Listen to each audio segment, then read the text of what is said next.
Welcome to scripting in unity part 2. நீங்கள் போன video பார்க்கலாம் போய் பார்த்துட்டு வந்துருங்க. ஏன்னா அந்த வீடியோவில் ஒரு சில விஷயங்களை சொல்லிட்டேன்னு சொல்லியிருப்பேன். ஸோ அதை பற்றி தான் இந்த வீடியோவில் பார்க்க போகிறோம். So let's get into the video. இன்னைக்கு இந்த வீடியோவில் எந்த ப்ரோக்ராமிங் லாங்குவேஜ் எடுத்துக்கிட்டாலும் அதில் இருக்கிற 4 பேசிக்ஸான டேட்டா டைப் பற்றி தான் பார்க்க போகிறோம். ஸோ யூனிட்டியை பொறுத்த வரைக்கும் நிறைய டேட்டா டைப் இருக்குது. ஆனால் C# பைத்தான் என்ன எடுத்தாலும் 4 பேசிக்கான டேட்டா டைப் இருக்குது. ஸோ நான் இப்போ சொல்லிடுறேன், int, float, string and pool. So இது 4 தான் பேசிக்கான டேட்டா டைப்ஸ். ஸோ அதெல்லாம் என்னென்ன, அதெல்லாம் எதுக்காக யூஸ் ஆகும், ஸோ அதை பற்றி தான் இந்த வீடியோவில் பார்க்க போகிறோம். ஸோ நம்ம ஃபஸ்ட்டாக பார்க்க போகிற டேட்டா டைப் என்ன பார்த்தீங்கன்னா இன்டீஜர்ஸ். ஸோ இன்டீஜர்ஸ்லாம் உங்களுக்கு நல்லா தெரியும். So -∞ to +∞. ஸோ நடுவில் வந்து -∞ to 0. ஸோ 0 to +∞ போவோம். ஸோ இதுக்குள்ளே இருக்கிறது எல்லாமே இன்டீஜர்ஸ்னு சொல்லுவோம். ஸோ இதோட கீவேர்டு என்னென்னு பார்த்தீங்கன்னா இன்ட். ஸோ இந்த இன்ட்டுங்கிற கீவேர்டு, அதாவது ஒரு அப்ரிவேஷன் தான் இன்டீஜர். ஸோ அதை பற்றி தான் யூஸ் பண்ணுவோம். ஸோ இதோட எக்ஸாம்பிளை இப்போ நம்ம ஒரு பார்ப்போம். இப்போ நம்மகிட்ட ஒரு சின்ன எக்ஸாம்பிள் இருக்குது. இது வந்து என்ன பண்ணுறோன்னா, இந்த எழுத்துங்கிற ஒரு இன்டீஜர் வேல்யூவை நம்ம பிளேயர் எழுத்துங்கிற ஒரு இன்டீஜருக்கு நம்ம அசைன் பண்ணுறோம் இந்த ஸ்டார்ட் மெத்தடில். ஸோ ஸ்டார்ட் மெத்தடுங்கிறது நீங்கள் ஸ்டார்டிங்கில், அதாவது நான் ஏற்கனவே போன ட்விட்டரில் சொன்ன மாதிரி ஸ்டார்ட்டுங்கிறது நீங்கள் ப்ளே அழுத்த ஆரம்பித்தா ஃபஸ்ட்டு ஃப்ரேம் வருது பார்த்தீங்களா. ஸோ அப்போ ரன் ஆகும். ஸோ இங்கே பார்த்தீங்கன்னா தெரியும், நம்ம ஃபஸ்ட் எப்போவுமே நம்ம ஒரு வேரியபிள் உருவாக்குறோம்னா அது வந்து ஒரு ஆக்சஸர் கேட்கும். ஸோ இங்கே வந்து நம்ம எதுவுமே போடலை. ஒரு நீங்கள் எந்த ஆக்சஸருமே போடல, அதாவது பப்ளிக், ப்ரைவேட், எல்லாம் ப்ரொடெக்டட் வந்து ப்ரொடெக்ட் அந்த மாதிரி எதுவுமே போடலன்னா இது வந்து தானாகவே ப்ரைவேட்டான ஃபீல்டாக அது மாறிடும். ஸோ இங்கே பார்த்தீங்கன்னா இங்கே வந்து நான் பப்ளிக்னு போட்டுருக்கோம். ஸோ நீங்கள் பப்ளிக்னு போகிறதுனால நமக்கு இன்ஸ்பெக்டரில் வந்து இது வந்து விசிபிளாக இருக்கும். ஸோ இன்ஸ்பெக்டரில் பார்க்க முடியும் என்ன நடக்குதுன்னு. ஸோ இப்போ நம்ம அங்கே வந்து இன்டீஜர், இதுக்கு வந்து நம்ம பிளேயர் எழுத்துன்னு வச்சிருக்கோம். இது வந்து நம்ம ஈக்குவல் டு போட்டு எந்த வேல்யூமே அசைன் பண்ணலை. ஸோ அசைன் பண்ணாததுனால இது டிஃபால்ட்டாகவே 0ங்கிற வேல்யூவில் இருக்கும். ஆனால் இந்த ப்ரைவேட் எழுத்துக்கு நம்ம வந்து 100ங்கிற வேல்யூ கொடுத்துருக்கோம்.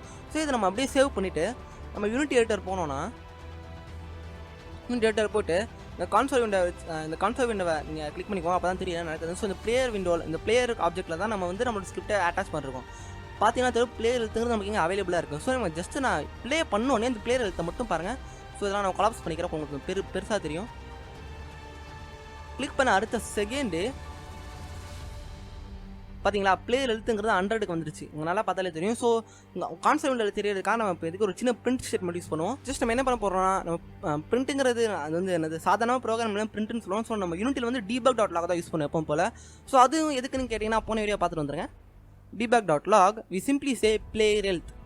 ஸோ நீங்கள் இங்கே ஒரு சின்ன விஷயத்தை நீங்கள் கவனிச்சு ஆகணும். ஸோ எங்கள் பிளேயர் எழுத்துன்னு இருக்குது பார்த்தீங்களா. ஸோ நம்ம C# ஒரு லைனாக தான் ரன் ஆகும். ஸோ ஃபஸ்ட்டு இந்த ஸ்கிரிப்ட் எக்ஸிக்யூட் ஆகுதுன்னா, so first using unit engine இது எக்ஸிக்யூட் ஆகும். அதுக்கப்புறம் இந்த பப்ளிக் கிளாசிக் ட்விட்டர் ஸ்கிரிப்ட் 3 இது எக்ஸிக்யூட் ஆகும்.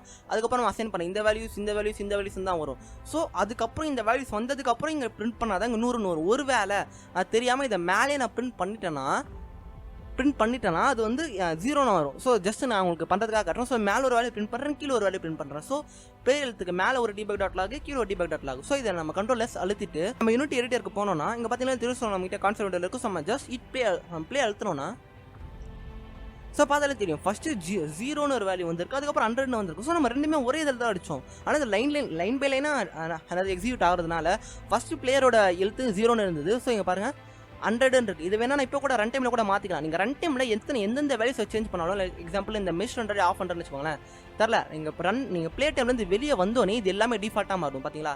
ஸோ இதுவும் 0K மாதிரிச்சு, மெஷ் 100 தானே ஆன் ஆகிடுச்சு. ஸோ ப்ளே டைமில் நீங்கள் பண்ணுற எந்த சேஞ்சஸுமே கேமை அஃபெக்ட் பண்ணாது இந்த சீன் மோடில். ஸோ அடுத்ததான் நம்ம பார்க்க போகிற டேட்டா டைப் தான் ஃப்ளோட். ஸோ ஃப்ளோட்டுங்கிறது நிறைய பேருக்கு தெரிஞ்சிருக்கலாம். பிகாஸ் ஃப்ளோட்டுங்கிறது நமக்கு நிறைய யூஸ் பண்ணுவோம். எல்லாமே டெசிமல் வேல்யூஸ், ஜஸ்ட் ஒரு டெசிமல் வேல்யூஸ் தான் நம்ம ஃப்ளோட்டுன்னு சொல்லுவோம் ப்ரோக்ராமிங் லாங்குவேஜை பொறுத்த வரைக்கும். ஸோ இதுவும் எப்போ போல் ஃப்ளோட்டு -∞ to +∞ தான். ஆனால் இதில் வந்து அது வரைக்கும் போகணும்னு தேவையில்லை. -∞ to +∞ போகவே தேவையில்லை. பிகாஸ் உங்களால் 0லேருந்து 1க்குள்ளேயே உங்களால் இன்ஃபினிட்டியான வேல்யூஸ் கொடுக்க முடியும். எக்ஸாம்பிள் 0.0லேருந்து 1க்குள்ளேயே உங்களால் 0.1, 0.2 அப் டு 0.9 வரைக்கும் போக முடியும். அதுக்கப்புறம் 0லேருந்து 0.1க்குள்ளேயே 0.001, 0.002, 0.003 இந்த மாதிரி இன்னும் கொஞ்சம் வேல்யூஸை கொடுக்க முடியும். ஸோ அந்த மாதிரி சேர்த்து பார்த்தாலே கிட்ட இன்ஃபினிட்டியாக போகலாம். நம்மளால் எத்தனை 0 போடுறோமோ அது வரைக்கும் வேல்யூஸ் யூனிக்காக இருக்கும். ஸோ அது மட்டும் இல்லாமல் ஃப்ளோட்டுங்களுக்கு நம்ம எப்போ போல் கீவேர்டுங்கிறது ஃப்ளோட்டை தான் யூஸ் பண்ணுவோம். ஸோ அதே தான் ஃப்ளோட்டுக்கு எந்த ஒரு ஷார்ட் ஃபார்மும் இல்லை. ஸோ அது மட்டும் இல்லாமல் நீங்கள் எந்த ஒரு ஃப்ளோட்டை யூஸ் பண்ணாலும் உங்கள் ஃப்ளோட்டுங்கிறது வந்து எஃப்ல தான் முடியணும். ஸோ நீங்கள் எப்படியாச்சும் ஒரு 1.9 அந்த மாதிரி யூஸ் பண்ணுறீங்கன்னா அது எப்படி இருந்தாலும் எஃப்ங்கிற ஒரு சஃபிக்ஸோட தான் முடியணும். ஸோ இந்த எஃப்ங்கிறது ரொம்ப முக்கியம். அப்போ தான் இந்த ஃப்ளோட்டுங்கன்னு எடுத்துக்கும். ஸோ பார்த்தாலும் தெரியும் 0லேருந்து 1க்குள்ளே எத்தனை வேல்யூஸ் இருக்கும். 0லேருந்து 1க்குள்ளே நம்ம 10 வேல்யூஸ் எடுக்க முடியும், அதாவது 8 வேல்யூஸ். ஸோ அதோட 2 சேர்த்து 10 ஆகிடும். ஸோ இதர் எக்ஸாம்பிள் நம்ம இப்போ ஒன்று பார்ப்போம். ஸோ இப்போ பார்த்தீங்கன்னா நம்மகிட்ட ஒரு எக்ஸாம்பிள் இருக்குது, அதாவது நம்ம கிராவிட்டின்னு இருக்குது. ஸோ அந்த கிராவிட்டியை நம்ம வந்து -9.18Fக்கு நம்ம அசைன் பண்ணுறோம். ஸோ ஃப்ளோட் வந்து F1 நான் சொன்ன மாதிரி. ஸோ அதுக்கப்புறம் பார்த்தீங்கன்னா பப்ளிக் ஃப்ளோட், இன்னொரு ஃப்ளோட் உருவாக்குறோம், அதாவது பிளேயர் கிராவிட்டி. ஸோ பிளேயரோட கிராவிட்டியை தான் நம்ம சேஞ்ச் பண்ண போகிறோம். ஸோ கிராவிட்டி வந்து இந்த வேல்யூக்கு நம்ம ஸ்டார்ட் மெத்தடில் அசைன் பண்ணுறோம். ஸோ இந்த ஸ்கிரிப்டை நீங்கள் சேவ் பண்ணிவிட்டு டேட்டா நீங்கள் யூனிட் எடிட்டர் கூட போயிட்டு ஜஸ்ட் இந்த கிராவிட்டி ஒர்க் ஆகிறதுக்கு ரிஜிட் பாடியை நீங்கள் அசைன் பண்ணிங்கன்னா சிம்பிளாக ரிஜிட் பாடி அசைன் பண்ணிட்டு ஜஸ்ட் நம்ம பிளேயர் லைட்டாக தூக்கி வச்சுப்போம். ஒரு அளவுக்கு வச்சுட்டு நீங்கள் ஜஸ்ட் பிளே அழுத்துனீங்கன்னா எப்போ போல ஸ்கிரிப்ட்ஸ் கம்ப்ளை ஆகணும். அந்த கிராவிட்டி அளவு ஃபால்ஸ் ஆகுது. ஸோ அந்த அளவுக்கு அந்த -9.18F இங்கே போட்டு பார்த்தீங்கன்னா -9.18 அந்த அளவுக்கு அது கிரவுண்ட் ஒன்றுக்கு புஷ் பண்ணப்படுது. ஸோ பார்த்தீங்கன்னா இது வந்து நான் ஒரு சும்மா ஸ்கிரிப்ட் தான், அதாவது இது வந்து ஒன்றும் கிராவிட்டி அஃபெக்ட் பண்ணாது, ஜஸ்ட் ஒரு எக்ஸாம்பிளுக்காக தான் சொன்னேன். ஸோ இதே மாதிரி தான் இதுலேயும் பண்ணிருப்பாங்க. ஜஸ்ட் எடிட் போனீங்கன்னா இந்த ப்ராஜெக்ட் செட்டிங்ஸ்னு இருக்கும்.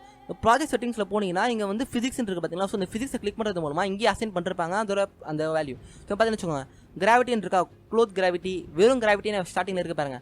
ஸோ எக்ஸ் ஆக்சிஸில் எந்த கிராவிட்டியும் இல்லை. அந்த ஒய் ஆக்சிஸில் பார்த்தீங்கன்னா -9.81F, சாரி நான் வந்து 18 போட்டேன், லைட்டாக அவங்க குழம்பிடுச்சு. ஸோ 81 தான் அதோட டிஃபால்ட்டான வேல்யூ. ஸோ இது நீங்கள் மாற்றுறது மூலமாக உங்களால் கிராவிட்டி சேஞ்ச் பண்ண முடியும். இதெல்லாம் எதுக்கு யூஸ் ஆகும்? என்ன அப்படி நீங்கள் ஒரு ஸ்பேஸில் ஒரு கேம் உருவாக்கணும்னு வச்சுக்கோங்க. ஸோ ஸ்பேஸில் வந்து கிராவிட்டி கம்மியாக இருக்கணும். ஸோ நீங்கள் கூகுள் பண்ணி பார்த்தாலே தெரியும் ஸ்பேஸில் எவ்வளோ கிராவிட்டி இருக்குன்னு. ஸோ அதுக்கு ஏற்ற மாதிரி நீங்கள் கிராவிட்டி அசைன் பண்ணிக்கலாம். ஸோ இதில் மாற்றுறது மூலமாக நம்மளால் நம்மளோட பிளேயர் கிராவிட்டியை நம்மளால் சேஞ்ச் பண்ண முடியும்.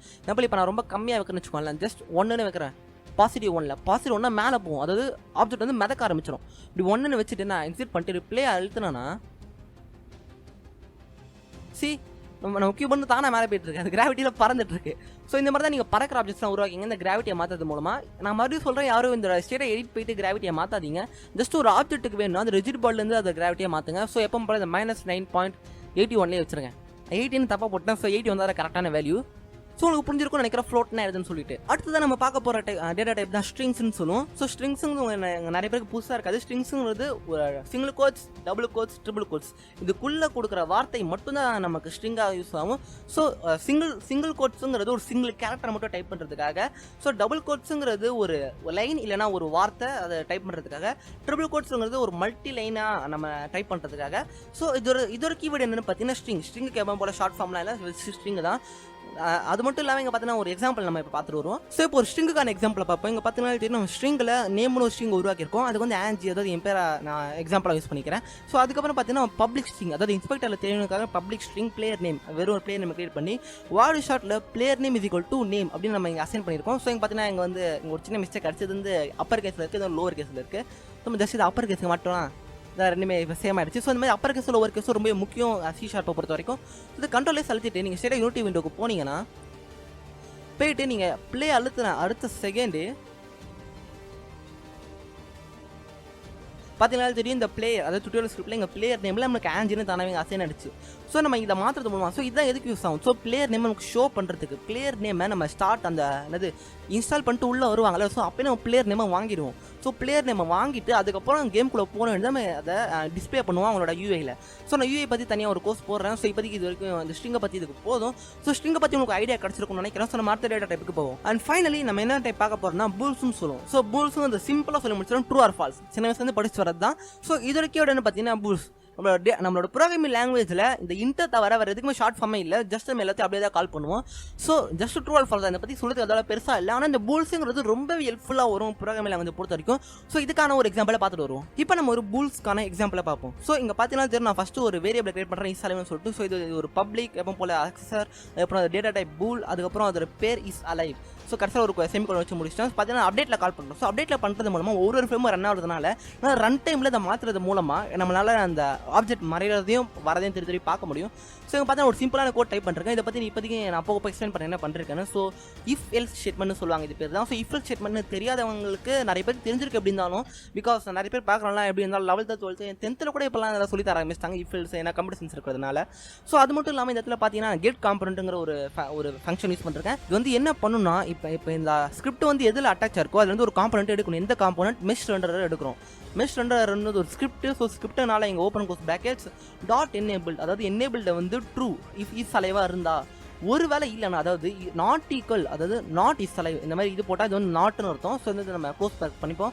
ஸோ எல்ஸ் கெட் காம்பனண்ட் மறுபடியும் அதை எடுத்து மெஷ் ரெண்டரை எடுத்து dot enable is equal to false, அதாவது அது வந்து ஆஃப் பண்ணுற அந்த ஸ்கிரிப்ட் வந்து ஆஃப் பண்ணுற அப்படின்னு சொல்லுவோம். ஸோ ஸ்கிரிப்ட்டுங்கிறதுனால எங்கள் ஓப்பன் க்ளோஸ் ப்ராக்கெட்ஸ் டாட் போகிறது மூலமாக அது கீவேர்ட்ஸ் நம்ம ஆக்சஸ் பண்ண முடியும். So enable is equal to true. இந்த மாதிரி நான் ஃபங்க்ஷன்ஸ்லாம் கொஞ்சம் எலாபரேட்டாக ஒரு ஃபங்க்ஷனையும் நல்லா எலாபரேட்டாக எக்ஸ்பிளைன் பண்ணுறதுக்கு ஒரு தனியாக சீரிஸ் வச்சிருக்கேன். ஸோ அது போக போக வரும். ஸோ இப்போதைக்கு இதெல்லாம் நீங்கள் கண்டுக்காதீங்க. நான் ஜஸ்ட் ஒரு அறிவில் அப்படியே போட்டேன். இதை நீங்கள் சேவ் பண்ணிவிட்டு ஸ்ட்ரெயிட்டாக நீங்கள் ஒரு யூனிட்டிக்குள்ளே போனீங்கன்னா ஜஸ்ட் பார்த்தா இன்ஸ்டாலே நமக்கு பூல் வச்சு இதை ஃபஸ்ட் நம்ம டிக் பண்ணி வச்சுப்போம்.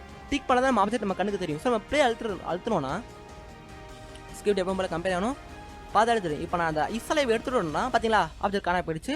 ஸோ மறுபடியும் இஸ்லைவ் அழுத்துறேன்னா மறுபடியும் வந்துருச்சு. ஜஸ்ட் இந்த மிஸ்டர் காம்பவுண்ட்டை பார்த்துக்கோங்க. ஜஸ்ட் நான் இதை ஆஃப் பண்ணிட்டேன்னா கமான் ஆஃப் பார்த்தீங்களா அதோட டிக்கும் போயிடுச்சு. ஸோ மறுபடியும் ஆன் பண்ணுறது மூலமாக அதோட டிக்கும் வந்துடும். ஸோ ஈஸியாக இதுதான் பூல்ஸ். இது எதுக்கு யூஸ் ஆகும்னா எக்ஸாம்பிள் நீங்கள் ஒருத்தரை கொண்டுட்டீங்க அப்படின்னு சொல்கிறாங்க. அவர் இஸ்லைவ் ஆஃப் ஆகிடணும். அதாவது அவர் செத்துட்டாங்கன்னு காட்டணும். ஸோ அவர் செத்துட்டாங்கன்னா உங்களுக்கு ஒரு ஸ்கோர் ஏறணும், அவருக்கு ஒரு ஸ்கோர் குறையணும் அப்படின்னு சொல்லிட்டு இந்த இஸ்லைவ்ங்கிற பூல் அதாவது உயிரோட இருக்கேன் அப்படின்னு சொல்கிற பூலை நம்மள ஆஃப் பண்ணி ஆன் பண்ணுறது மூலமாக இந்த பிளேயரோட ஸ்டாட்ஸை கட்டுப்படுத்த முடியும். ஸோ எனக்கு தெரிஞ்ச இந்த வீடியோ ஃபுல்லாக கரெக்டாக இருக்கும்னு நினைக்கிறேன். பிகாஸ் லென்த்தாக போயிட்டு இருக்கு. நம்ம ஒரு வீடியோ நல்லா எலாபரேட்டாக போகிறதுனால ரொம்ப டைம் அதிகமாக கன்சியூம் ஆகிட்டு இருக்கோம். ஸோ முடிஞ்ச எல்லாத்தையும் ரொம்ப குயிக்காக முடிக்க ட்ரை பண்ணுறேன். ஸோ இந்த வீடியோ கன்க்ளூஷனுக்கு வந்துட்டோம். ஸோ இதில் நீங்கள் கன்ஃபார்மாக டேட்டா டைப்ஸ் அந்த 4 பேசிக்கான டேட்டா டைப்ஸ் பற்றி கற்றுருப்பீங்கன்னு நினைக்கிறேன். ஸோ தேங்க்ஸ் ஃபார் வாட்சிங். I will see you in the next video.